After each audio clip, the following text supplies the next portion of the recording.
ये मार्केट कभी किसी के लिए रुकता नहीं है, लेकिन जो लोग रुक कर सही रास्ता का चुनाव करते हैं वही आगे बढ़ते हैं और सबको पीछे छोड़ते हैं। आज का दिन आपका हो सकता है अगर आप सही रास्ते का चुनाव कर रखें। आइए दोस्तों, आप लोग का हार्दिक अभिनंदन है अपने ट्रेडर वाली स्टॉक मार्केट यूट्यूब चैनल में। तो ये मेरा टेलीग्राम है सर, फ्री टेलीग्राम है, जरूर देखिए, जरूर समझिए।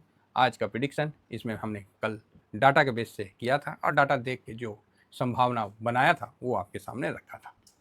फिलहाल ये स्विंग है, ये शॉर्ट स्विंग है। कल काफ़ी लोगों ने प्रॉफिट बुक किया और कल तो मैं लिख भी दिया था फार्मा पे, है ना।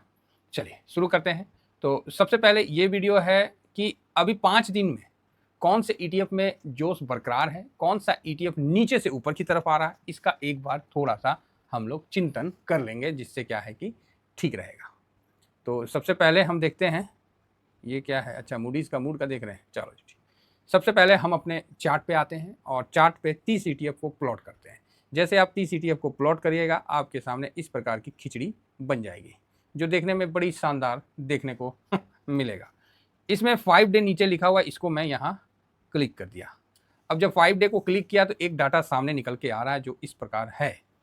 फिलहाल ये कितना तारीख है, 1 मिनट, ये 12 तारीख, ठीक है। और हम लोग का 5 डे कब होगा, 13 तारीख से, तो इसको घसकाना पड़ेगा। यस,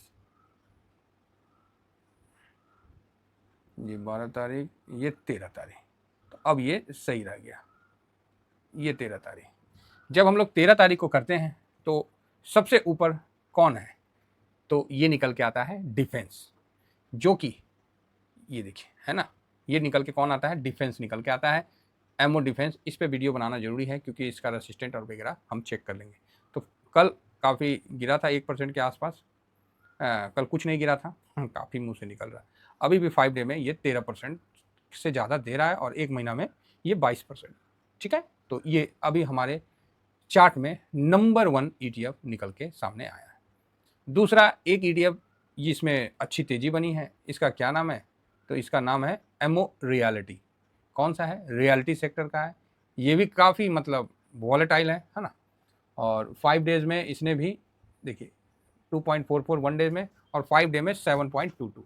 हाँ, एमओ रियलिटी इतना नहीं है, लेकिन ये भी काफ़ी वॉलेटाइल है और इसने भी अभी बाजी मारा है। तो रियलिटी सेक्टर का है, तो ये अभी सेकेंड नंबर पर लीड कर रहा है।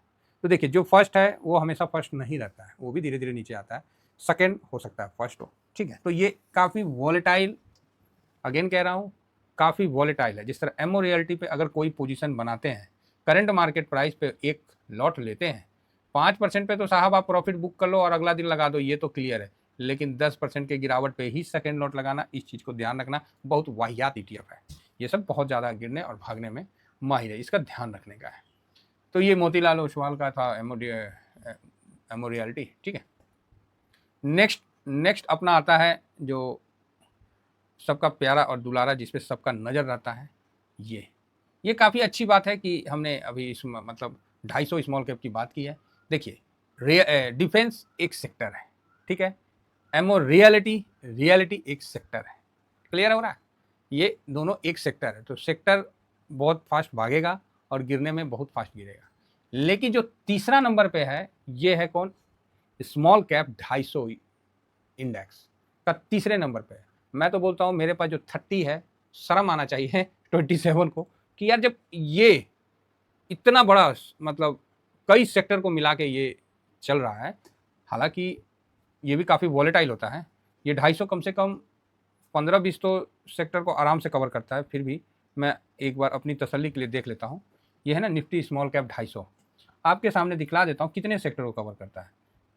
तो 15-20 को तो करवे करता होगा, 1 2 3 4 5 6 7 8 9 10 11 12 13 14 15 16 17 18 19 20 21, भाई साहब 21 सेक्टर को कवर करता है।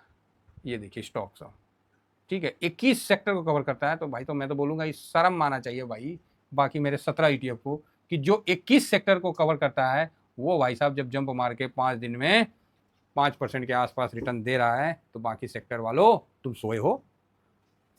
ठीक है। फिर वो बोलेंगे कि सर देखो हर सेक्टर तो हर दिन नहीं चल सकता है, सबका अपना टाइम होता है। ये भी बात सही है है ना? तो सब चीज़ समझना है, ऐसा नहीं कि मतलब बस एक ही डंडा उठाया उसी से सबको हाँक दिए, चाहे गाय हो, चाहे भैंस हो, चाहे बैल हो और चाहे शेर हो।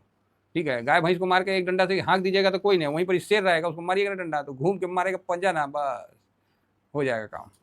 तो ये चीज़ है, तो इसको भी ध्यान रखिए। तो अभी ये HDFC से हम लोग कवर करते हैं SML 250, तो ये सही है। और आपने देखा होगा कि मैं कभी मोतीलाल से कवर करता हूँ ETF से, सबसे पहले तो निप्पॉन से करता हूँ, फिर कहीं मोतीलाल से करता हूँ, कहीं HDFC से करता हूँ, ठीक है, कहीं मेरे एसेस से करता हूँ, बात समझ रहे हैं, कहीं ICICI से करता हूँ, तो कहीं और किसी से मतलब आदित्य बिरला से करता हूँ। तो इस तरह से मैं किसी भी एक कंपनी के सारे ETF को नहीं लेता हूँ। भरोसा नहीं है साहब, बहुत स्पष्ट कह रहा हूँ। अच्छी है, सब अच्छे हैं, थोड़ा सा मेरे को भरोसा नहीं रहता है। और दूसरी बात कि जो अच्छा वॉल्यूम वैल्यू के साथ रहता है मैं उसके साथ जाना पसंद करता हूँ, क्योंकि सर सफ़र लंबा है, समय ज़्यादा लगेगा, तो उसके लिए थोड़ी सी गाड़ी में लग्जरी वाला मिल जाए ना और भरोसेमंद गाड़ी मिल जाए तो ठीक है। नहीं तो क्या करना है, हमको ड्राइवर से लड़ाई थोड़ी करना है, हमको अपना सामान धीरे से उतार के जहाँ बस रुकता है धीरे सामान उतार के छोड़ देना है, दूसरा बस देख लेना है। तो ये चीज़ हम लोग को समझ के चलना है। ठीक है, चलिए ये तो हमारे 3 आज के दिग्गज हुए। और चौथा जो है, चौथा पता नहीं सरमाया हुआ है, क्या हो रखा है उसको, उसको भी नहीं पता, बहुत सरमाया हुआ है चौथा। और ये चौथा जो ये इस कलर वाला, ये कौन सा है? ये तो स्मॉल कैप हो गया। और चौथा जो भागा है ना वो है आपको स्मॉल स्मॉल कैप। ये स्मॉल कैप ETF है और ये अभी रिसेंट नया अभी निकल के सामने आ रहा है, तो इस पर भी विशेष ध्यान दीजिए। 5 दिन में इसने 5% का रिटर्न बनाया है। तो ये क्या है? Small cap ETF। अब आ गए स्ट्रेटजी में, ठीक है, अभी सेक्टर भाग लिया, अब ब्रॉडर भाग रहा है, ठीक है। तो भाई स्ट्रेटजी बोला, अब हम मतलब स्ट्रेटजी को लगा कि अब तो जागो मेरे शेरो, और स्ट्रेटजी में सबसे पहले मोमेंटम ने अपना मूव दिखाया। तो ये क्या है? ये निफ्टी स्मॉल कैप 250 जो 250 है जो भागा है, उसका जो टॉप क्वालिटी वाइज जो मोमेंटम 100 स्टॉक है उसमें ये पैसा लगाता है। और ये मेरे असिस्ट का है। किसका है? मेरे असिस्ट का है। इसका नाम है स्मॉल कैप। क्लियर हुई बात? आप बोलिएगा ना ना क्लियर कहाँ हुई? क्लियर तो हुई नहीं सर। तो इसमें एक सेकंड मैं आपको दिखलाता हूँ स्ट्रेटजी में, सेक्टर पार स्ट्रेटजी आ जाओ, थीमेटिक पार कहाँ गया? हाँ ये स्ट्रेटजी है। अब स्ट्रेटजी में हमको देखना है कि मोमेंटम है ना, ये एक सेकेंड आपको मैं दिखलाता हूँ कि स्मॉल कैप 250, हाँ ये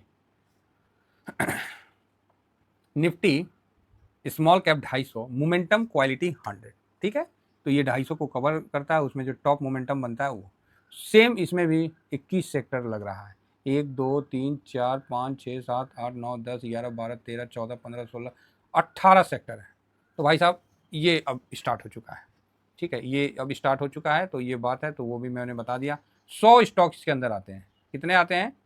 100 स्टॉक, और वो भी मोमेंटम बेस पे आते हैं, ठीक है। तो इसीलिए मैं आपको ये चीज़ दिखलाना चाहा। अच्छा MCX CDSL ओके, अच्छा कैम्प्स इस समय ज़्यादा मूवमेंट है, चलो जी एप्पल, ठीक है। तो ये भी जो है एक स्ट्रेटजी सॉरी हाँ स्ट्रेटजी इंडाइसेस का एक ये इंडेक्स है जिसको हम लोग स्मॉल कैप से कवर करते हैं। तो इसमें भी अच्छी तेजी बन रही है, तो इसका भी आप ध्यान रख सकते हैं। अब आती है बात, अच्छी बात क्या है? तो मेटल का तो छोड़ ही दीजिए, मेटल तो थोड़ा शांत में चल रहा है। PSU जो है वो भी शांत में है, कल थोड़ा बाउंस बैक दिखाया तो इसका उतना महत्व नहीं है। अभी बैंक बीज और IT बीज का एंट्री हो चुका है। सबसे नीचे में जो FMCG था FMCG तो गिरा नहीं, वहीं का वहीं रहा, IT गिर गया। जिस तरह भारत वर्ल्ड में तीसरा या चौथा जो भी है, अभी 5वां है वो बनेगा, तो भारत स्टेबल रहेगा, बाकी सब गिर के भारत को नंबर 1 पे पहुंचा देंगे। तो वो सिचुएशन यहाँ भी एज इट इज़ बनता है, ठीक है। तो यहाँ आप देख सकते हैं कि सबसे नीचे में हमारा IT मोर्चा संभाला है, और IT, ठीक है। और देखते देखते बैंक भी सबसे नीचे आ गया। तो आप बोलिएगा बैंक तो कल भागा है, अब सामने है देख लीजिए। तो 5 दिन में देखिए IT डाउन आपको दिखा दिया है। तो FMCG वहीं है, IT नीचे है, ठीक है। तो इसका भी आप लोग ध्यान रख सकते हैं। और दूसरा में बैंक का क्यों दिखा रहा है हमको तो समझ में नहीं आ रहा 5 दिन में। ओके 5 दिन में बैंक में कोई पॉजिटिव नहीं हुआ है, मतलब 0.64 के आसपास है, हालांकि 1 महीना में भी कोई रिटर्न नहीं दिया है। ठीक है, कोई बात। तो ये बैंक का है, तो ये बैंक का आपके सामने है। तो अभी आप समझ में आ गया है कि 5 दिन में जो अपना डिफेंस सबसे ऊपर है, सेकेंड में आपको एमओ रियल्टी है, थर्ड में आपको स्मॉल कैप है जो निफ्टी स्मॉल कैप 250 क्वालिटी 100 को कवर करता है, ठीक है ना, मोमेंटम जो भी है, और चौथा में अपना स्मॉल कैप 250 है जिसका भी अच्छा रिटर्न है। तो एक ब्रॉडर से, एक स्ट्रेटजी से, 2 सेक्टर से, क्लियर है। अब रही बात गिरने में, तो गिरने में एक जो है दोनों सेक्टर मोर्चा संभाला हुआ है, एक बैंक सेक्टर, दूसरा आपको आईटी सेक्टर। तो ये आपके पास टोटल 6 ETF का प्रेजेंट में डिटेल है, जो टॉप 4 है और टॉप नीचे से बॉटम 2 है। फिलहाल इतना ही कहकर अपनी वाणी को विराम देता हूँ। Thank you very much. जय हिंद, जय भारत।